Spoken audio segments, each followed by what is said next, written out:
ఆ హక్కులోనే 10 years 11 years journey అంతా బయటపడిపోయింది, ఆ హక్కులోనే పడింది. ఆయన ఒక్కసారి కూడా ఒక తిట్టు కానీ, ఒక డిసప్పాయింట్మెంట్ కానీ, ఒక బ్యాడ్ ఎమోషన్ ఎప్పుడు చూపించలేదు నాకు. మొన్న ఆనందం చూపించారు కానీ ఆ నెగిటివ్ ఎమోషన్ ఎప్పుడు చూపించలేదు. థ్యాంక్ యూ నానా for being my search light, for being my guide, mentor, everything, and most importantly my best friend. ఈ లెనిన్ సినిమాని ఆయన భుజాల మీద ఇలా పెట్టుకొని ప్రతి నిమిషం లాస్ట్ 2 years ఆయన ఈ సినిమా కొట్టాలి, మనం అక్కినేని అభిమానులకి కొట్టాలి అనేది ఫీలింగ్ అంతా పెట్టుకొని పనిచేశారు ఆయన నాతో పాటు. So thank you so much for teaching me so much. Thank you for making Lenin what it is today.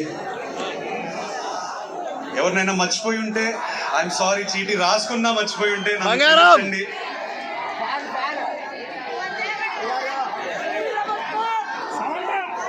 ఇప్పుడు బ్రదర్ స్పెసిఫిక్ గా అక్కినేని అభిమానుల గురించి చెప్పాలి.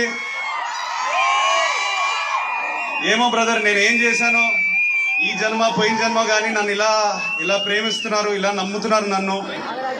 ఐ స్వేర్ టు గాడ్, మా ఆవిడని అడగండి కావాలంటే. ప్రతిసారి నేను ఒకటే అంటాను, ఎక్కడో ఇబ్బంది పెడుతున్నాను, కొట్టాలి, వాళ్ళ కోసమైనా కొట్టాలి. నన్ను నమ్మిన ప్రేక్షకు దేవుళ్ళు, అభిమాన దేవుళ్ళు అందరికీ నేను ఇప్పుడు చెప్తున్నాను, నేను కాలర్ ఎగరట్లేదు, నేను గంతులు వేయట్లేదు, నేను అరవను, నేను సైలెంట్ గా ఉంటాను. ఇక్కడి నుంచి మన జర్నీ స్టార్ట్ అవుతుంది.